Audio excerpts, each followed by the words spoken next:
250 centre போட்டிருந்தேன். கடைசியில் ரிலீஸுக்கு முன்னத்தினால் வெறும் 66-70 சென்டர் தான் அலாட் பண்ணியிருக்காங்க. எந்த இடத்துலையும் போஸ்ட் ஒட்டக்கூடாதுட்டாங்க, தியேட்டர்ல பேனர் வைக்கக்கூடாதுட்டாங்க. என் படத்துக்கு யாரும் வரல.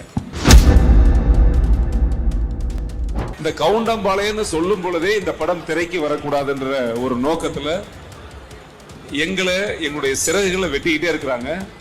நாங்களும் முடிந்த வரைக்கும் நீ எத்தனை காலை வெட்டினாலும் பரவாயில்லடா, இந்த கவுண்டம்பாளையம் படம் ஓடுதே இல்லையோ ரிலீஸ் பண்ணதே எனக்கு வெற்றின்னு சொல்லி ரிலீஸ் பண்ணிருக்கேன். காசுக்காக படம் எடுக்கணும்னா ஏதாவது வணிக ரீதியா படம் எடுத்திருக்கலாம். ஆனா நான் நிறைய கதை பேசிட்டு இருக்கும் போது நான் இந்த கதையை சொல்லும் பொழுது ஏமாமா இந்த கதையை பண்ணலாமா மாமான்னு கேட்டாங்க. இவங்க நம்ம சமூகத்தை சேர்ந்தவங்க, அதுக்கு ஒரு கைது. ஆனா இவங்க எவ்வளவு தூரம் நம்மளை டார்ச்சர் பண்ணாலும் நான் கூடிய சீக்கிரம் நீங்க எல்லாம் பாக்குற மாதிரி ஓடிடில வந்துடுவேன். ஓகே, நீங்க எல்லாரும் பார்க்கணும், சரியா? ஓடிடில கட்டாயமா பார்க்கணும், உங்க ஃப்ரெண்ட்ஸுக்கு நீங்க ஷேர் பண்ணணும். இதுதான் என்னுடைய அன்பு வேண்டுகோள். கண்ணா,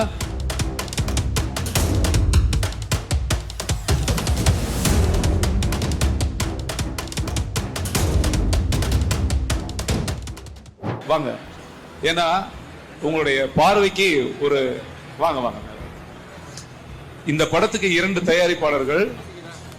அந்த 2 தயாரிப்பாளர்கள்ல ஒரு பேரு சுப்பிரமணி வாத்தியாரு, இன்னொருத்தர் பழனிசாமி. வாங்க, இவர் மாப்பிள்ளைங்க, இவர் ஒரு ப்ரொடியூசர், நடிச்சிருக்காரு. மெயின் விஷயம் மாமா. கவுண்டம்பாளையம் படக்குழுவிற்கு நம்ம ஒரு பலத்த கரவொலியை எழுப்பி இந்த மாதிரியான திரைப்படங்களுக்கு நாம் நிச்சயமாக ஒரு பேராதரவு தர வேண்டும். எனவே கவுண்டம்பாளையம் திரைப்படக்குழுவிற்கு மீண்டும் ஒரு கரவொலியின் மூலம் அவர்களுக்கு பாராட்டுகளையும் வாழ்த்துக்களையும் தருவோம். இதுல ரொம்ப முக்கியமான விஷயம் ஒன்று இருக்குன்னா அதை சொல்லிடுறேன். காசுக்காக படம் எடுக்கணும்னா ஏதாவது வணிக ரீதியா படம் எடுத்திருக்கலாம். ஆனா நான் நிறைய கதை பேசிட்டு இருக்கும் போது நான் இந்த கதையை சொல்லும் பொழுது ஏமாமா இந்த கதையை பண்ணலாமா மாமான்னு கேட்டாங்க. இவங்க நம்ம சமூகத்தை சேர்ந்தவங்க, அதுக்கு ஒரு கைது. அது ரொம்ப முக்கியம் இல்ல. அதுல அப்ப நான் சொன்னேன், இந்த மாதிரி படங்கள் பண்ணும் பொழுது மிக சிரமத்தை நம்ம எதிர்கொள்ளணும் அப்படின்னாங்க. இல்ல ஒரு விழிப்புணர்வு வரணும்னா நான் அதெல்லாம் பொருள்படுத்தல, அந்த சிரமத்தை தாங்கிக்கிறேன்னு சொன்னாங்க. எனக்கு அதுவே ஒரு பெரிய சந்தோஷம். இந்த இவங்களுக்கு ஒரு ப்ரொடியூசராக நான் பெற்றது மாமா அவ்வளவு பெரிய சந்தோஷம். இதுல கண்ணா சுருக்கமா சொல்லிடுறேன் கண்ணா, இந்த படம் தமிழ்நாடெல்லாம் மிகுந்த சிரமத்துக்கு ரொம்ப போராட்டம். ஏன் போராட்டம்னா, உங்களை மாதிரி அன்பான இந்த பிள்ளைகளை பார்க்கும்போது மனசுல இருந்து ஷேர் பண்ணணும்னு தோணுது. இன்னைக்கு காலம் ரொம்ப கெட்டு கிடக்குது. நம்முடைய பிள்ளைங்க விழிப்புணர்வுக்காக, பெற்றோர்கள் விழிப்புணர்வுக்காக, சமுதாயத்துக்காக நான் ஒரு படம் எடுத்திருக்கேன். அது இந்த நாடக காதலை பேஸ் பண்ணி எடுத்தேன். இந்த கவுண்டம்பாளையம்னு சொல்லும் பொழுதே இந்த படம் திரைக்கு வரக்கூடாதுன்ற ஒரு நோக்கத்துல எங்களை எங்களுடைய சிறகுகளை வெட்டிக்கிட்டே இருக்கிறாங்க. நாங்களும் முடிந்த வரைக்கும் நீ எத்தனை காலை வெட்டினாலும் பரவாயில்லடா, இந்த கவுண்டம்பாளையம் படம் ஓடுதே இல்லையோ ரிலீஸ் பண்ணதே எனக்கு வெற்றின்னு சொல்லி ரிலீஸ் பண்ணிருக்கேன். அப்போ இந்த கவுண்டம்பாளையம்னா இந்த படம் திரைக்கு வரக்கூடாது அப்படின்ற முனைப்பு இருக்கு. எனக்கு இது இன்னும் ஆச்சரியம். ஒரு நல்ல படம் எடுத்திருக்கோம், எந்த சாதியும் நம்ம திட்டல, எந்த சமூகத்துக்கு எதிரான படமும் அல்ல. ஆனா இந்த படம் வரக்கூடாதுன்னு நினைக்கிறது எனக்கு பெரிய சங்கடமா இருக்கு.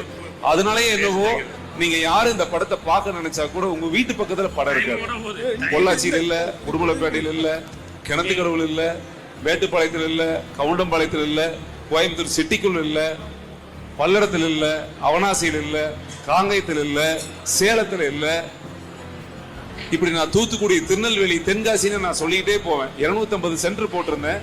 கடைசியில் ரிலீஸுக்கு முன்னத்தினால் வெறும் 66-70 சென்டர் தான் அலாட் பண்ணியிருக்காங்க. எந்த இடத்துலையும் போஸ்ட் ஒட்டக்கூடாதுட்டாங்க, தியேட்டர்ல பேனர் வைக்கக்கூடாதுட்டாங்க. என் படத்துக்கு யாரும் வரல. நம்ம படத்துக்கு போஸ்ட் ஒட்டினா வந்துருவாங்க, பேனர் வச்சா வருவாங்க. நாங்க இப்ப எல்லா தியேட்டர்லையும் இப்ப ஓடுற 60 தியேட்டர்லயும் பேனர் இருக்காது, போஸ்டர் இருக்காது, விளம்பரம் பண்ண முடியாது.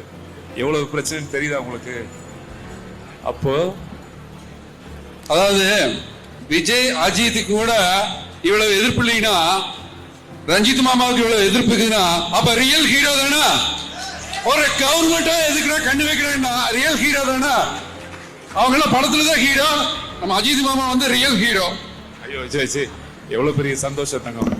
ஒண்ணுமே இல்ல கண்ணா, இந்த இதுல நான் சுருக்கமா சொல்லி முடிச்சிடுறேன்.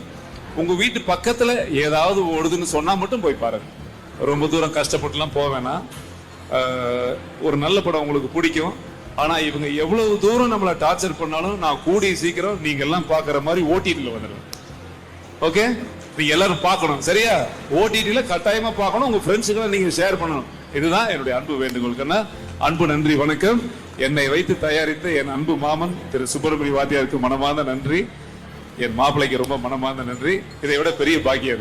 தேங்க்யூ கண்ணா, தேங்க்யூ. நம்ம சமுதாயத்துல இவ்வளவு மதிப்பெண்கள் பெற்று எனக்கு அப்படியே பெரிய ஆனந்தத்தை கொடுக்குது. செம சாமி, நல்ல பெரிய பெரிய மரியாதை, மிகப்பெரிய மரியாதை. அதே மாதிரி நான் தனித்தனியா பெயர் சொல்ல விரும்பலைங்க. நம்முடைய மதிப்பிற்குரிய அந்த சமுதாயத்துக்காக தன் வாழ்நாள காலங்களில் விதைச்சிருக்கிற எல்லாத்துக்கும் என்னுடைய மரியாதையான வணக்கம். என்னை அழைத்த என் அன்பு தங்கம் கொங்கு தேவராஜ் அவங்களுக்கு சிறப்பான என் வணக்கம். ரொம்ப மகிழ்ச்சி தங்கம், ரொம்ப மகிழ்ச்சி. எல்லாத்துக்கும் வணக்கம், வணக்கம், வணக்கம், வணக்கம். ரொம்ப சந்தோஷம். இதுல நீங்க எனக்கு என்ன பெருமைனா, ஒரு சமுதாயத்திலையும் நம்ம பசங்க நல்லா வரணுங்கிறது அப்பா அம்மாவோட கனவு. நீங்க எல்லாம் விருது மேடையில வாங்கும் போது எனக்கு அவ்வளவு ஏக்கமா இருந்தது. என்னன்னா, என் பையன் இப்படி படிக்கலையேங்கிறது இல்ல, நான் இப்படி படிக்கலையே, காலத்தெல்லாம் வேஸ்ட் பண்ண. உதாரணத்துக்கு நல்லா படிச்சு வளர்ந்தவங்களுக்கு 4 பேர் சொல்லலாம். பாத்திருக்கீங்களா? அண்ணா நல்லா படிச்சு கவிதாசன் ஆயிருக்காரு, இல்ல அண்ணா IPS ஆயிருக்காரு, இப்படி சொல்லலாம். நான் என் அம்மா அப்பாவோட கஷ்டத்தையே உணராத விளையாட்டு பையனாக என்னுடைய படிப்புங்கிற காலத்தை கழிச்சிட்டேங்க. அண்ணா ரொம்ப வருத்தப்படுறேன். அதுக்கு நான் ரொம்ப ரொம்ப ரொம்ப வருத்தப்படுறேன். எப்படின்னா, எங்க அப்பா அம்மா எப்படின்னு கேளுங்க. எல்லாரும் ஸ்கூலுக்கு நீங்க 9 மணிக்கு தானே போவீங்க, 9 மணி 8 மணிக்கு போவீங்க. நான் பள்ளிக்கூடத்துக்கு போறதுக்கே 12 மணி ஆகும். அப்படியே காலாடிட்டு வருவேன். அப்புறம் ஆடல் அரசன் ஒரு வாத்தியார் இருந்தார். அவர் கூப்பிட்டு, இங்க வாடா, எல்லா பசங்களும் 9 மணிக்கு வந்துடுறாங்க, நீ மட்டும் என்னடா 12 மணி 1 மணிக்கு வர்றாரு. டெய்லி வர்றாங்க. எங்க அப்பாவை கூட்டு வர சொல்லிட்டார். எங்க அப்பா பேர் ராமசாமிங்க. எங்க அப்பாவை கூட்டிட்டு போனேன். அப்புறம் இந்த வாத்தியார் கேட்டாரு, ஏங்க ராமசாமின்னா எல்லா பசங்களும் கரெக்டான டைமுக்கு வந்துடுறாங்க, ஆனா உங்க பையன் மட்டும் பாருங்க தினமும் 11 மணி 12 மணிக்கு வராங்க அப்படின்னு. அப்ப எங்க அப்பா சொன்னாரு, ஏன் சாமி நீ வீட்டுல இருந்து எத்தனை மணிக்கு போற? நானெல்லாம் 8 மணிக்கெல்லாம் கிளம்பி பண்ணேன். 8 மணிக்கு கிளம்பி எங்கடா போற அப்படின்னாரு. ஒண்ணு இல்லைங்கப்பா, நீங்க தானே சொன்னீங்க வழியில யாராவது பெரியவங்க பேசினா நின்று 4 வார்த்தை பேசுவேன்னு சொன்னீங்க.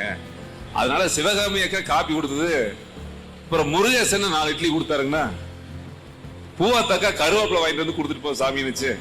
இப்படி எல்லா வேலையும் முடிச்சுட்டு ஸ்கூலுக்கு வர்றதுக்கு மணி 12 ஆயிரத்துக்குப்பா, என்ன பண்றதுன்னா. எங்க அப்பா இத கேட்டுட்டு என் மேல கோச்சுக்கணுமா இல்லையா, எல்லா வாதியார் முன்னாடியும் மண்டி போட்டு கீழே உட்கார்ந்து இங்க ஒரு கடி கடிச்சு ஒரு முத்தம் கொடுத்தாரு. சூப்பரா. அப்ப எங்க அப்பா அந்த வாதியார்ட்ட சொல்றாரு, ஆடலரசு என் மக புத்தகத்தில் இருக்கிற கல்வியை போக போக கத்துக்குவான், ஆனா இந்த கல்வியை கத்துக்கிட்டான் என் பையனுக்கு, இதுவே எனக்கு பெரிய சந்தோஷம்னு சொன்னாரு. கண்ணே, நான் அப்படி வளர்ந்தவன். புரிஞ்சதா சாமி? என்னன்னா, அன்னைக்கெல்லாம் நம்ம அம்மா அப்பா இருக்கும்போது என் மகன் வீட்டுல தொல்லை பண்ணாம மண்ணு திங்காம இருக்கிறான், டேய் இவனை ஸ்கூல்ல கொண்டு விட்டுருவாய். அப்பெல்லாம் மண்ணு திங்கிறது, விட்டோம்னா தவளை மாதிரி நடந்து போய் தண்ணிக்குள்ள குதிச்சிடுறது, சின்ன வயசுல எதையோ ஒண்ணு பண்ணுவோம்ல, வீட்டுல வச்சிருந்தா தொல்லை அப்படின்னு ஸ்கூலுக்கு சேர்த்திடுவாங்க. நம்மளுடைய போராத நேரம் இந்த கை எட்டுனா ஸ்கூல்ல சேர்த்திடுவாங்க. 4 வயசுலயே அந்த கை நல்லா இது வரைக்கும் வந்துருச்சு, பகடு வரைக்கும். அப்பவே ஸ்கூல்ல சேர்த்திட்டாங்க. அப்பெல்லாம் இந்த கல்வி ஸ்கூலுக்கு போறதெல்லாம் வீட்டுல வச்சுட்டு ஸ்கூலுக்கு போயிட்டு வரட்டுமே, 4 பேர்த்தோட பழகிட்டு வாடா. தமிழ் இப்ப எல்லாம் ஆங்கிலத்தை பத்தி பேசுனீங்க, தமிழ் படிச்சாவே பெரிய விஷயம் பாரு. எங்க அப்பா இவன் முதல் தமிழ் படிக்கிட்டு வைப்பா அப்படின்னு. அப்படிதாங்க இருந்தது கண்ணா. ஏன்னா அப்பெல்லாம் நமக்கு தோட்டம் தோற இருந்தது. இந்த சமூகத்துல அப்பா அம்மா எங்க அம்மா எல்லாம் காட்டு வேலைக்கு போனாலும் சாயங்காலம் ஒரே ஒரு பையன் நானு. அன்னைக்கெல்லாம் கஷ்டப்பட்டுட்டு, கல்விங்கிறது வியாபாரம் இல்ல சாமி. அன்னைக்கு எனக்கு தெரிஞ்சு நான் அந்த அரசு ஸ்கூல்ல ஓட்டர் அவசரம் போட்டுட்டு அப்படியே போனேன்னா மெதுவா வருவேன். இப்படிதான் நம்ம வாழ்க்கை ஆரம்பிச்சது.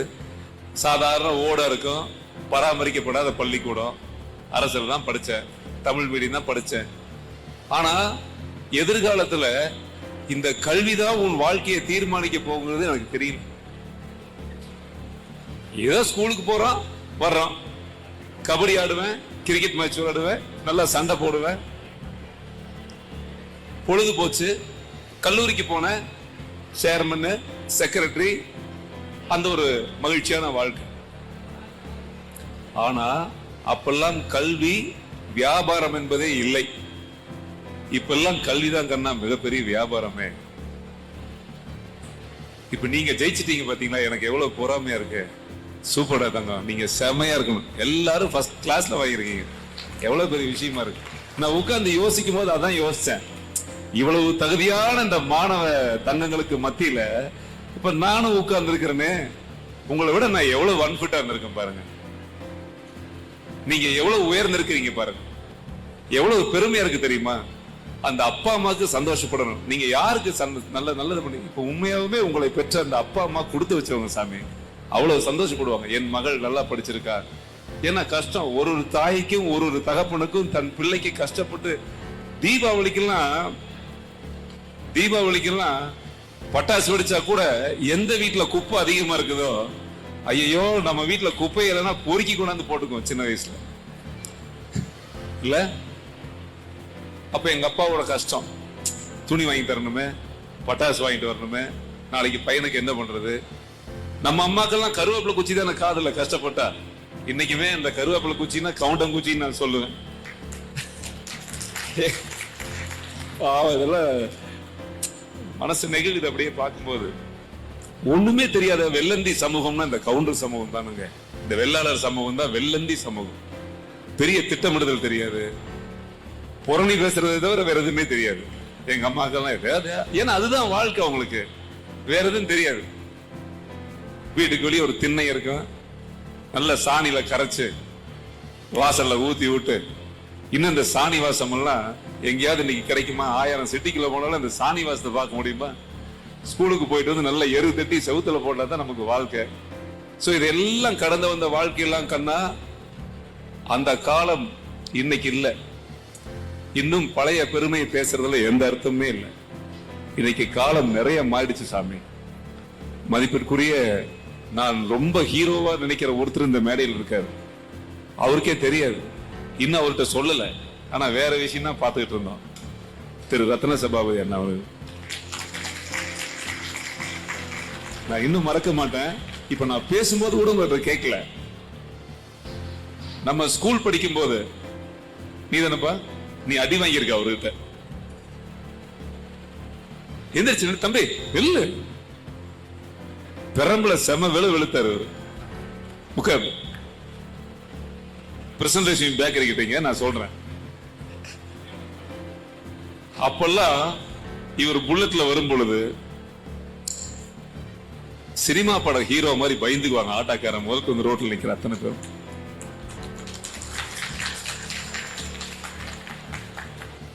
ஆண்மையா, ஆம்பளையா, நேர்மையா, தவறுனா சுட்டி காட்டுற குணமுள்ள ஒரு காவல் அதிகாரியா அந்த சின்ன வயசுலயே என் மனசுல நங்கூரம் போட்டு உட்கார்ந்த அற்புதமான ஒரு தங்கமான ஒரு மனிதன். ஏன்னா நான் சின்ன வயசுல கடந்திருக்கேன். ஆனா அவங்க கூட பேசும்போது நான் சொல்லவே இல்லை, என்ன சொல்லவே இல்லை அது. ஏன்னா நல்லா போறான் படுறா இன்ஸ்பெக்டர், அப்படி இல்லாம ஏய் ரத்தன சபாபதி வரான்டா அப்படி இருக்கு. அது நான் சொல்றது உங்களுக்கு புரியுது இல்ல? நம்ம செய்யக்கூடிய ஒரு செயல்னால ஒரு சமூகமே பாதிக்கப்படும். நம்ம செய்யக்கூடிய ஒரு செயல்னால ஒரு சமூகம் பாதிக்கப்படும். அந்த வகையில பார்க்கும் போது இல்ல, நிறைய பேர் கிட்ட சொல்லுவாங்க பயங்கரமான கோவக்காரி இருந்தாலும். உங்களை ஒரு படம் கூட உங்க பேஸ் பண்ணி எடுக்கிறாங்க சொன்ன ஞாபகம் இருக்குங்களா? சரத்குமார் சார் படமா? உண்மைதானுங்க. ஒரு படம் எங்கிட்ட சொல்லுவாங்க, யாரு கதை, யாரோட ஸ்டோரினா இவரோட பேரை சொல்லி சென்னையில் ஒருத்தர் இருக்காரு, அந்த ஸ்டோரி வச்சுதான் எடுக்கிறேன்னு. எனக்கு அப்பெல்லாம் பெரிய பெருமை. எங்கிட்ட கேட்பாங்க, என்ன அவ்வளவு போல்டானாலா, பெரம்பு தனியா பிரிஞ்சிருந்தா அப்படின்னு. அப்படி ஒரு எதுக்கு சொல்லனா, கோபம் என்பது எங்கிருந்து பிறக்கும்? அந்த கோபமே நேர்மையானவங்க தான் வரும். ஏன்னு கேள்வி தான் வரும். ஏன்டா தப்பு பண்ற, அட ஏன்டா, அதுதான் நியாயமானவனுக்கு அழகு. இன்னைக்கெல்லாம் எப்படி தெரியுமா சாமி, நமக்குள்ள ஏதாவது ஒண்ணு நடந்ததுன்னா, ரோட்ல நான் காமநாயக்கம்பாளையம் போயிருந்தேன், ஒரு சின்ன நிகழ்வு பகிர்ந்துக்கிறேன். எனக்கு முன்னாடி ஒரு அம்மா போகுது, எனக்கு முன்னாடி 4-5 வண்டி போகுது. அந்த அம்மா அந்த ஊரை சேர்ந்த அம்மா அடிச்சு கீழே விழுந்துட்டாங்க. நான் ஸ்லோவா லொகேஷன் பார்த்து வந்துட்டு இருக்கேன். சச்சா இந்த ஏரியா நல்லா இருக்குல்ல, இந்த ஏரியா நல்லா இருக்குல்லன்னு பார்த்துட்டு வரேன். அடிச்சு அங்க விழுகுது. ஐயோ அப்படின்னு பாக்குறேன். 2 பேர் பைக்கை நிறுத்திட்டாங்க. இப்படி பார்த்துட்டு அவர் அப்படியே போயிட்டான். நான் அவங்க காப்பாத்திடுவாங்கன்னு நினைச்சுக்கிட்டு நானும் தான் என் டிரைவர் வேகமா போயிட்டு இருக்காரு. நாங்க தாண்டிட்டோம், அவங்களை கிராஸ் பண்ணிட்டோம். ஆனாலும் திரும்பி பார்த்துக்கிட்டே வர்றேன். ஐயோ யாருக்கு அடிபட்டுருச்சு? இல்ல என் கூட வந்து அவர் சொல்றாரு, இல்ல அதெல்லாம் பொதுமக்கள் கூடிட்டாங்க, ஒன்னும் ஆகாதுன்னு. நான் கிராஸ் பண்ணும்போது ஒரு 5 பேர் வேடிக்கை பார்த்தாங்க. கிராஸ் பண்ணதுக்கு அப்புறம் திரும்பி பார்க்கிறேன், அந்த 5 பேர் என் பின்னாடியே வர்றாங்க. அப்புறம் வண்டியை திருப்பிட்டு போய் அப்புறம் அந்த அம்மாவை கொஞ்சம் எழுப்பி போயிட்டாங்க. என்ன தோணுதுன்னா சாமி, இந்த உலகம் இந்த மண்ணு திங்க போற உடம்புக்குள்ள விஷம் தின்றுச்சு இந்த மனிதர்களை. ஒருத்தனுக்கு ஒருத்தன் உதவி செய்யணுங்கிற எண்ணமே இல்ல சமூகத்துல.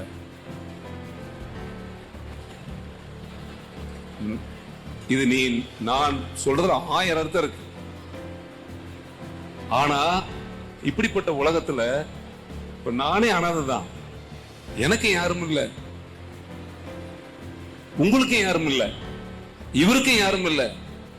ஆனா நாமெல்லாம் ஒன்னா இருக்கும்போது எனக்குள்ள ஒரு யானை போல, அப்பா என்ன சுத்தி என் சொந்த பந்தம் எல்லாம் இருக்குதுடா,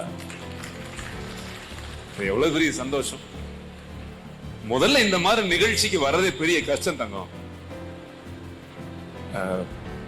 அது நீங்க சீரழியும் போதுதான் தெரியும். நான் இங்க மேடையில சொல்லக்கூடாது. ஈரோடு என்னோட அன்பு மாமா துரை வந்திருக்கிறாங்க, மாமா ராஜன் வந்திருக்கிறாங்க, 2-3 மாமா எல்லாம் உட்கார்ந்து இருக்கிறாங்க. நாங்க அப்பப்போ ஒரு நலத்திட்ட நிகழ்ச்சியெல்லாம் மண்டபத்துல வைப்போம். அந்த மண்டபத்துல வைக்கும் பொழுது நிறைய நல்ல காரியங்கள் நடந்திருக்கு. இன்னைக்கு கூட அந்த குடும்பம், நான் பேர் சொல்ல மாட்டேன், நான் சொல்லும்போது வரக்கூடாது. சரியா? தயவு செஞ்சு நான் சொல்லும் போது எந்திரிக்க கூடாது, அங்கேயே உட்காரணும். நம்ம குடும்பம், நம்ம உறவு, நம்ம சாதி. ஒரு சின்ன நிகழ்ச்சி நடந்துருச்சு, ஒரு உடலுக்கு சம்பந்தமான ஒரு நிகழ்ச்சி. அந்த நொடி பொழுதுல என்னால எதுவும் இல்லை, நான் அப்படிங்கிறதுக்கு ஒண்ணுமே இல்லை. ஆனா அந்த நொடி பொழுதுல ஒரு 10 நிமிஷத்துல அதுக்கான தீர்வு நம்ம உறவுகள் இந்த மாதிரி பேசும் பொழுது டப்புன்னு செட்டில் பண்ணாங்க. இன்னைக்கு அந்த குழந்தை சூப்பரா இருக்கு, நம்ம கூடயே இங்கேயே உட்கார்ந்து இருக்கு. இங்கேயே ஏன்னா அந்த தம்பி போட்டோ கூட Facebookல போடக்கூடாது அப்படின்னு சொன்னோம். ஏன் அப்படின்னா நம்ம இனம் எந்த இடத்துலயுமே இந்த மாதிரி இருந்துடக்கூடாது சாமி. நம்ம விளம்பரப்படுத்துறது முக்கியமே கிடையாது. நாம எல்லாம் ஒன்னா இருக்கும்போதுதான். அப்போ இன்னைக்கு அந்த தாய்க்கு ஒரு பிடிப்பு, இந்த கூட்டத்தில் அவங்க வந்து உட்கார்ந்து இருக்காங்க. இந்த நிகழ்ச்சி நடக்கலன்னா அவங்க போற கூட்டம் வேற கூட்டமா இருக்கும், தருதல கூட்டமா இருக்கும். இந்த நல்ல கூட்டத்துக்கு வந்திருக்க மாட்டாங்கல்ல. அடடா, நம்ம சொந்த பந்தெல்லாம் நம்மளை சுத்தி இருக்கும் போது இந்த மாதிரி உறவுகளா நம்ம கூட இருக்குது. இவங்க இல்லாம நம்ம இந்த வாழ்க்கையில யார் இருக்கிறாடா, என்னை யார் காப்பாத்துவா, இவங்க தானடா காப்பாத்துறாங்க, இங்க இருக்கிற எல்லாரும் அம்மா தான்டா அப்படின்ற உணர்வு எவ்வளவு பெரிய விஷயம். நான் இந்த மேடையில இருந்து முழுக்க அந்த குழந்தையே நினைச்சிட்டு இருக்கேன். இத்தனை குழந்தையும் நல்லா படிச்சு மார்க் வாங்குற அப்பா மக்கள் சந்தோஷமா இருக்கு. அந்த குழந்தையும் நல்லா வரணும், அந்த குழந்தையும் பெரிய இடத்துக்கு வரணும், அவனும் ஒரு IPS ஆகணும். என் மனசுக்குள்ள ஒரு ஆசை அந்த குழந்தை. சோ உங்களோட எல்லாத்தோட சார்பிலையும் நானும் வேண்டிக்குவேன், அந்த குழந்தை ஐ லவ் யூடா செல்லம், எந்திரிக்காத, நீ சந்தோஷமா இருப்ப. எல்லாத்துடைய வாழ்த்துக்களும் உனக்கு வந்து சேரும். ஆமா, அது இப்ப சாமி நான் மேடையில் இருக்கும்போது அண்ணன் ஒண்ணு சொன்னாங்க. என் தங்கம் என்னுடைய நண்பர் ராஜேந்திரன் அட்வொகேட், ஃபேமஸ் அட்வொகேட், அவர் சொன்னார், பகிர்ந்துக்கிறேன். எங்க வந்த கோயம்புத்தூர்ல எங்க தங்கி இருக்க? ஒண்ணு சரவணம்பட்டி நம்ம வீட்டுக்கு போவ, இல்லைன்னா இங்க. எதுக்கு அங்க போய் தங்கிட்டு இருக்கிற? சாய்பாபா காலையில 3 ஸ்டார் ஹோட்டல் வச்சிருக்கிற. எப்ப வந்தாலும் நீ இனிமேல் அங்கதான் இருக்கணும். யாராவது சொல்லுவாங்களா? என்ன சாமி, என்ன சம்பாரிச்சது சொல்லுங்க சார். எங்கிட்ட என்ன 10,000 கோடியா 10 லட்சம் கோடியா என்ன பணம் இருக்கு சாமி? தினந்தோறும் அன்பு சம்பாதிக்கிறதா சாமி 1000 கோடிக்கு சமானம். இந்த அன்பு கிடைக்கணுமா இல்லையா கண்ணா? அதே மாதிரி இந்த படம் ரிலீஸ் ஆகும்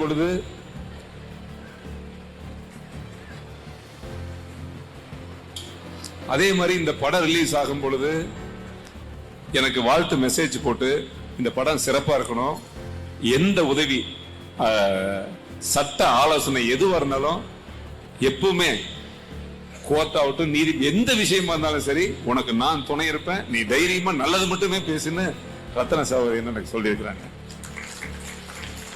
அப்போ நான் ஏதாவது ஒரு தப்பு பண்ணா எனக்கு பின்னாடி இருக்கிற பெரியவங்க, நான் மதிக்கிற உணர்வு உள்ளவங்க, எனக்கு முன்னாடி இருக்கிற நீங்களும் கூட என்னடா இப்படி பேசிட்டு இருக்க அந்த பையன் சமூகத்துக்கு புறம்பா இருக்கான்னு ஒரு அவமானமா இருக்காதா? அப்ப நான் நேர்மையை மட்டும்தான் நான் பேசணும், அந்த நல்லது மட்டும்தான் வாழணும். கண்ணா உங்களுக்கு சொல்றேன், உங்களுக்கு எல்லாரும் நாங்க இருக்கோம், எங்களுக்கு நீங்க இருங்க சாமி. இதுதான் பண்பு. சமூகம் வளரணும்னா ஒற்றுமை ரொம்ப அவசியம் தங்கம். மிகப்பெரிய கல்வி அதுதான்டா. நீ படிக்கிற கல்வி என்ன தெரியுமா? கை கொடு, ஒருத்தனுக்கு கை கொடுற தங்கம், அப்படி அரவணைச்சு போ. ஏன் ஆளு, ஏன் சமூகம், அரவணைச்சு போ சாமி. இன்னைக்கு அது இல்லடா தங்கம். யாருக்கு என்ன கூட்டம், என்ன குளம், என்ன விஷயம், என்ன கோயில்னே தெரியல. நீங்க எப்பவுமே இந்த கல்வியும் சேர்த்து வளர்த்துக்குங்க, அது எப்பவுமே சிறப்பா இருக்கும். இன்னைக்கு நான் உங்களை எல்லாம் சந்திச்சு இந்த இடத்துல வந்து இந்த மேடையில் நின்று பல பேர் சொன்னாங்க, கவுண்டம்பாளையம் ஒரு படம் எடுத்தீங்க, அந்த படத்துல நிறைய பிரச்சனையா இருக்குன்னு. இது அதுக்கான மேடை அல்ல. இந்த மேடை என்பது நம் சமூகங்களுடைய உறவுகள் மேம்படுவதற்காக நல்ல பிள்ளைகளுக்கு நீங்க ஆரோக்கியமான முறையில ஒரு நலத்திட்ட உதவிகள்லாம் வழங்கி அவங்கள நீங்க உற்சாகப்படுத்துறீங்க பாருங்க. இது மிக அற்புதமான நிகழ்வு. இன்னும் சிறப்பா நீங்க நிறைய செய்யணும். இந்த சமூகத்துக்காக நீங்க எல்லாம் ஒற்றுமையா இருக்கணும். நீங்க எங்க கூப்பிட்டாலும் கூப்பிட்டு குரலுக்கு ஓடோடி வர என்னை போன்ற ஆட்களும் தயாரா இருக்கேன் சாமி. எனக்கு ரொம்ப நன்றி கண்ணு. பசி நேரம் வந்துருச்சு. எனக்கு இல்ல, நீங்க எல்லாம் பாவம் காலையில இருந்து ஒரு இடத்துல உட்கார்ந்து இருக்கீங்க. நீங்க எல்லாம் போய் சாப்பிடுங்க, சந்தோஷமா இருங்க. குலதெய்வத்திட்ட வேண்டிக்கிறீங்கன்னா நம்ம எல்லாருமே நல்லா இருப்போம். சிறப்பு. நன்றி, வணக்கம்.